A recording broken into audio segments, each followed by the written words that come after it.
Bienvenue sur le podcast de The Perf Lab. Aujourd'hui, on continue notre série sur la science derrière l'entraînement avec un autre principe qui est le principe de la spécificité. Donc, qu'est-ce que la spécificité de l'entraînement? C'est le degré auquel un exercice ou un entraînement en général est lié au sport lui-même. Donc, la spécificité est le cadre autour duquel tous les autres principes scientifiques sont construits. Il devrait guider le processus décisionnel pour toutes nos décisions d'entraînement, de la sélection des exercices au volume total et à l'intensité. Cela signifie que l'entraînement doit guider et développer les systèmes du sport en lui-même et les adaptations qui font qu'on a un entraînement qui est bénéfique au résultat du sport lui-même. Donc on va rentrer en détail dans tout ça là-dedans, mais ça signifie essentiellement que nous utilisons la spécificité comme ligne directrice pour la sélection des exercices, la sélection des zones d'intensité et la sélection du volume pour un athlète et par rapport à un sport en particulier, afin que les adaptations qu'on a grâce à l'entraînement profitent réellement au sport in fine. Puisque s'entraîner fort et être bon à l'entraînement, au final, ça ne sert à rien. Ce qui compte, c'est de gagner des compétitions et d'avoir des progrès dans notre sport. Donc, quels sont les systèmes que nous entraînons dans un sport? C'est la première question qu'il faut se poser. Donc les systèmes moins spécifiques, l'entraînement plus général que nous faisons en début d'un cycle d'entraînement par exemple, sont eux aussi guidés par la spécificité. Donc on aura la force générale, la flexibilité, la mobilité, la coordination de base. Et bien que tous ces domaines-là, bien qu'ils soient généraux, ils doivent être le plus spécifiques possible pour voir leurs adaptations et avoir un impact positif sur le résultat sportif. Ensuite, on a l'entraînement technique, doit aussi se traduire dans l'amélioration des mouvements sportifs. Et puis enfin, la pratique du sport lui-même avec des intensités maximales dans un environnement compétitif. C'est là où on aura le plus de spécificité. Donc parlons, pour illustrer cet épisode, de la spécificité pour les sports de force et de puissance. Donc quels sont les systèmes sous-jacents que nous entraînons dans ces sports de force et de puissance? Comme par exemple l'haltérophilie, des sprinteurs ou le BMX par exemple. Donc nous allons d'abord travailler avec les exercices les moins spécifiques et les plus généraux. De façon générale, ils ont une corrélation plus faible avec le résultat réel, mais tournent toujours sous le couvert d'un entraînement spécifique quand même. Donc là, par exemple, illustration, la force avec des exercices généraux similaires au sport. Donc faire des squats, augmenter la force des jambes, augmenter la force du dos, utiliser des exercices de soulevé de terre ou de traction, ou de tirage, augmenter la force des muscles des épaules et du haut du corps, ou encore des exercices d'explosivité, de prise de masse musculaire si besoin, de pliométrie ou des capacités motrices et d'agilité générale pour être fit, augmenter la capacité de travail, donc faire plus d'hypertrophie, plus du volume. Ces exercices ne sont pas nécessairement directement liés au sport. Un squat, c'est pas un sprint, c'est pas une course de BMX, c'est pas un arraché à l'haltérophilie, mais ils doivent toujours solliciter des angles et des mouvements spécifiques au sport. Ce qui doit être évité ici, c'est un entraînement si général qu'il n'a aucun impact ou même nuira au résultat du sport. Ça pourrait donc inclure des choses comme la course à pied de longue distance pour un sprinter, ça ne servira à rien. Des niveaux élevés d'entraînement en endurance pour un sprinter, là encore, ça ne servira à rien, et inversement. Et un travail de musculation excessif, au final, on n'est pas des bodybuilders, ce qu'on veut, c'est la performance athlétique dans notre sport. Ensuite, on va avoir les exercices de compétition à proprement parler, donc développer les compétences techniques et développer la force spécifiquement à un mouvement du sport et à un mouvement de compétition. Donc nous utilisons des exercices d'entraînement plus spécifiques qui imitent les mouvements compétitifs ou imitent des parties du mouvement compétitif. Ces exercices restent moins spécifiques que l'exercice de compétition lui-même, mais ils ont une bien plus forte corrélation que les exercices généraux.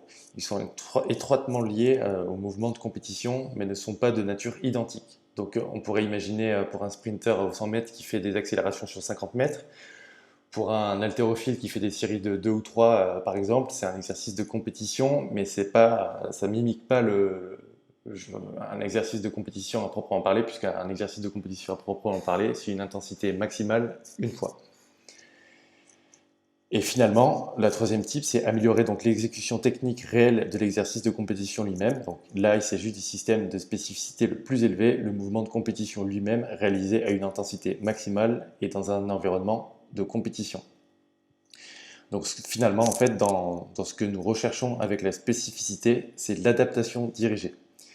Donc l'adaptation dirigée, ce qui est important, c'est que les exercices et les méthodes utilisées produisent les adaptations souhaitées pour améliorer les performances en compétition.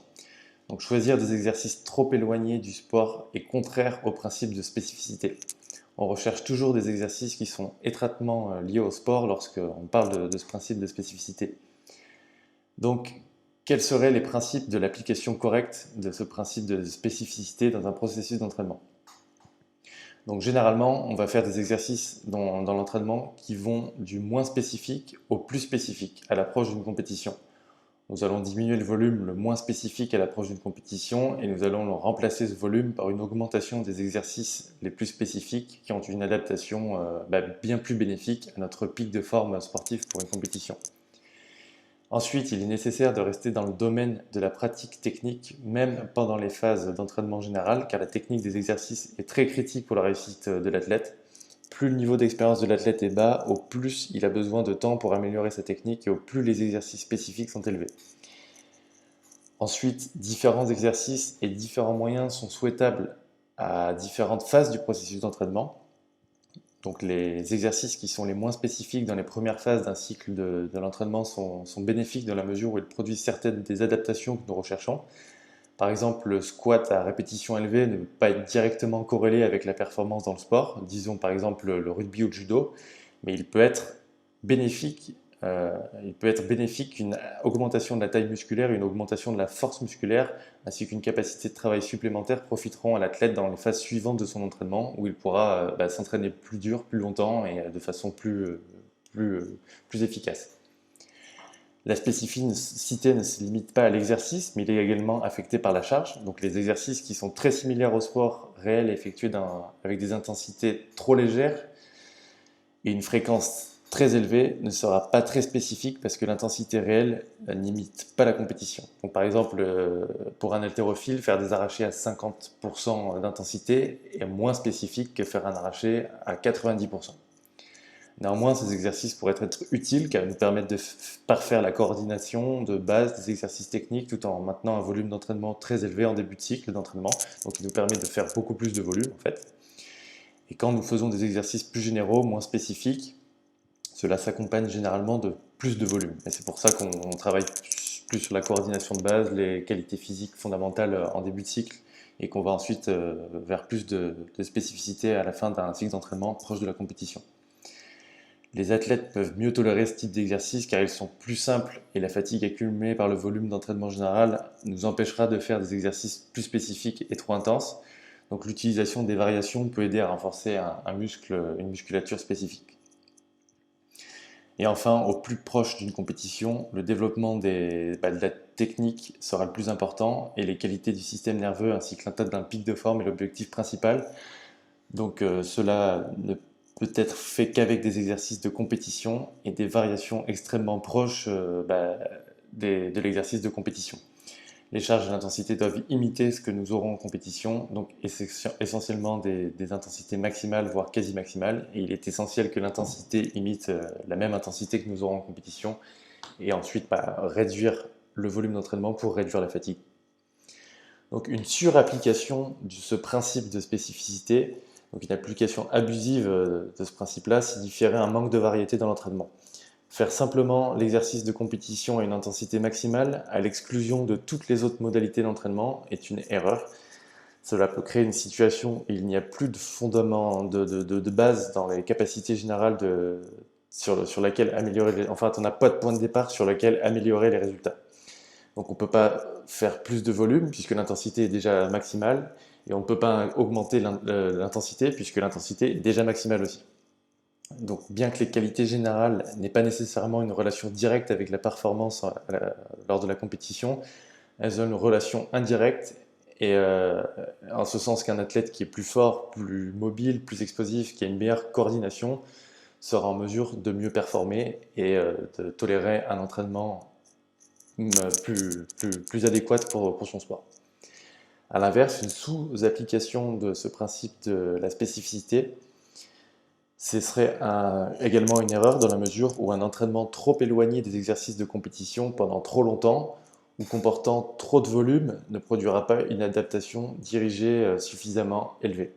Passer trop de temps à faire des choses comme des exercices de musculation n'aura pas de résultat direct, à moins que votre sport ce soit la musculation. Cela n'améliorera pas les résultats de la forme sportive. Il en va de même pour les intensités d'entraînement. Un entraînement avec une intensité trop faible pendant trop longtemps empêchera l'athlète de faire des adaptations dirigées pour envoyer des performances lourdes en compétition. S'il ne s'entraîne pas avec des intensités presque maximales et maximales avant la compétition, il n'aura pas l'adaptation avant la compétition pour pouvoir... en fait, si on ne s'entraîne pas pour faire ce sur quoi on veut performer, on ne deviendra pas bon à cet objectif-là. Voilà, j'espère que vous avez aimé la suite de cet épisode sur la science derrière l'entraînement avec le principe de spécificité. Vous pouvez retrouver l'article qui résume ce podcast sur le blog de theperfclub.com. Merci et à bientôt.